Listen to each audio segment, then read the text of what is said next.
Hey, it's Erin. When it comes to building beautiful glutes, it's important to think about what function the glutes serve. Now, of course, this is hip extension. We're looking at rotation, stability. You've got abduction. There are quite a few ways that the glutes can work, and they're the largest muscle in the body. Now, glute maximus, or gluteus maximus, is the largest muscle in the body, and it can be a little bit easier to train than the upper glutes, which are comprised of glute medius, glute minimus, and the abductors.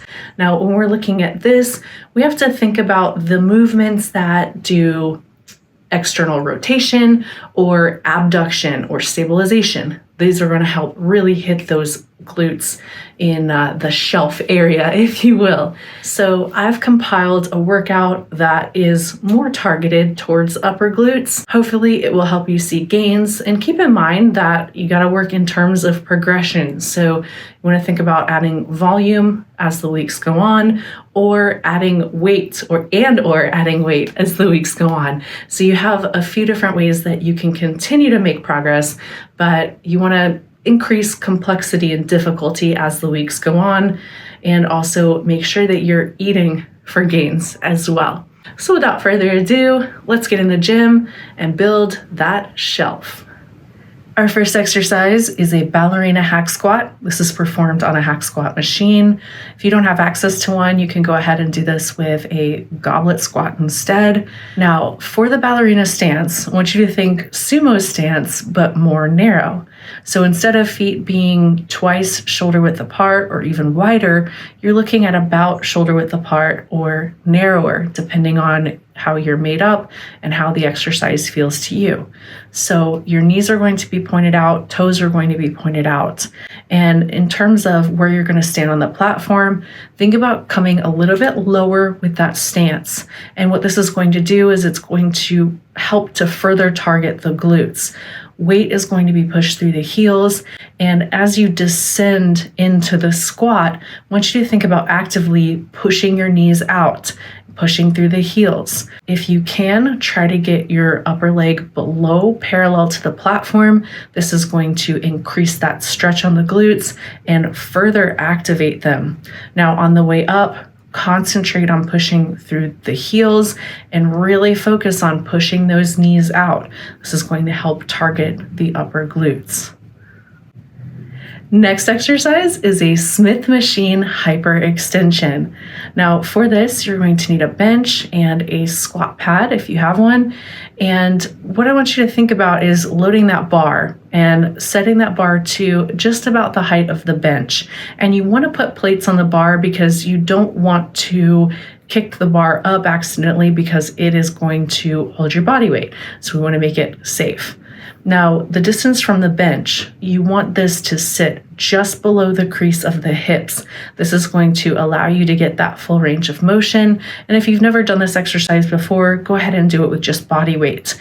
Now, getting into position, I like to place my heels right under the bar.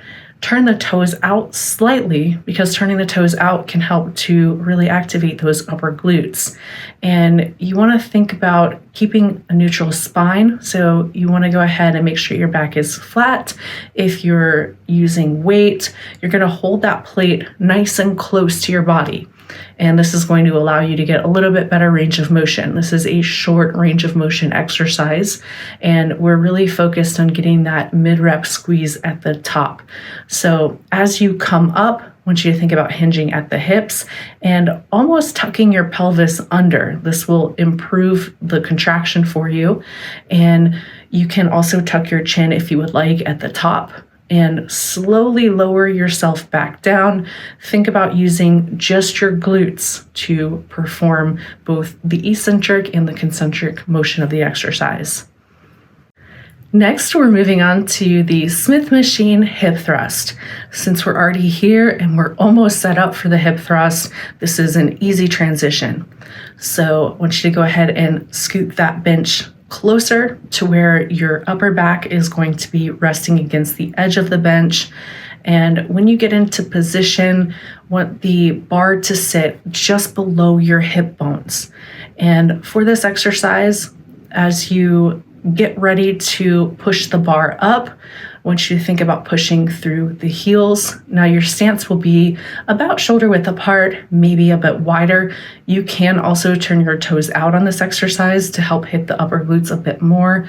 And as you're pushing the bar up, push through the heels. You want your shin to be perpendicular to the floor as you reach that mid-rep point. Your chin is going to be tucked. And I want you to think about keeping your sternum low. This is going to help get you that really good contraction and help to prevent you from overextending, which is really important. So get that really good squeeze at the top, and then slowly lower the bar back down, understanding that on the Smith machine, we are dealing with more of a partial rep here, and that's okay. We're just gonna keep going with constant tension on the muscle, pushing through the heels, tucking your chin as you reach that mid-rep point. Next exercise is the cable pull-through. Now this one is another one that's excellent for hitting the upper glutes, and the rope attachment seems to be the best one here. So you're going to lower that cable to the bottom pin and grasp the rope using a neutral grip. So your palms are going to be facing each other, and what you're going to do is step away far enough from the cable to allow you to perform the exercise. So step a little bit further away than you would think because it's a larger range of motion for the cable exercise. Feet are going to be about 1.5 times shoulder width apart, and you can turn your toes out on this one as well, or you can keep them pointing forward.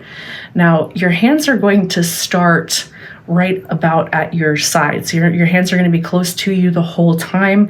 I want you to kind of think about fixing your upper arm to your ribs. And this will help to prevent the use of your upper body in pulling this rope.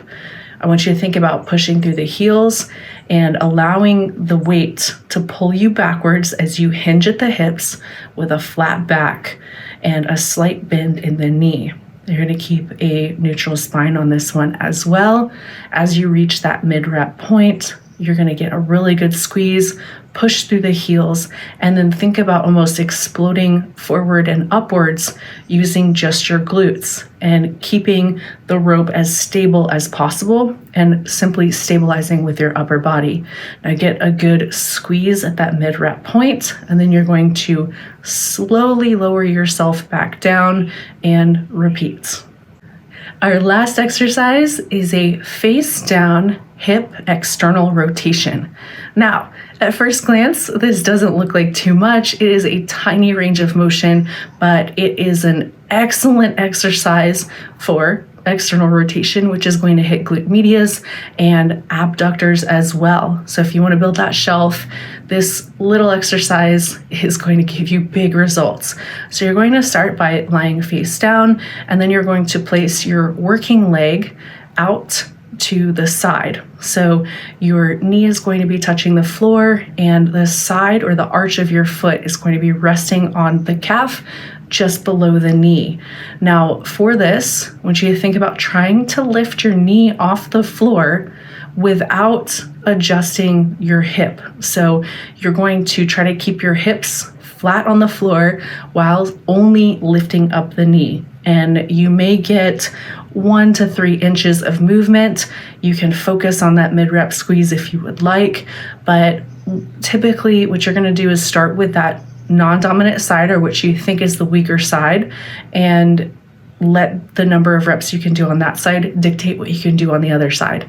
And what I like to do as well, if you're able to film or if you're able to have somebody keep an eye on you, typically you're going to have more mobility in one side versus the other side. So just kind of keep an eye on that. And this is something that can help improve mobility. But again, it's going to really help build that shelf. With the first 4 exercises, think about your weight distribution through your feet. Think about your foot and knee angle as well. If you're not feeling it in a certain way, I encourage you to either turn your toes straight ahead, turn your toes out, vary your stance, and really focus on pushing through the heels. These are going to really help with that mind-muscle connection. Also, you can consider going lighter. going more slowly. And if the exercise allows, you can go ahead and place a free hand on the top of your glute and feel it activating, feel it squeezing. This is another way to improve that mind-muscle connection. And this is going to help you get more out of every single rep. And each perfect rep is going to help you to progress over time. So if you're able to get more contraction, you're able to get better mind-muscle connection, then you're spending quality time in the gym and you're making great gains in less time. Let me know what you think in the comments below. Let me know what you would like to see next. Thanks for watching. Until next time, train smart and train hard, y'all.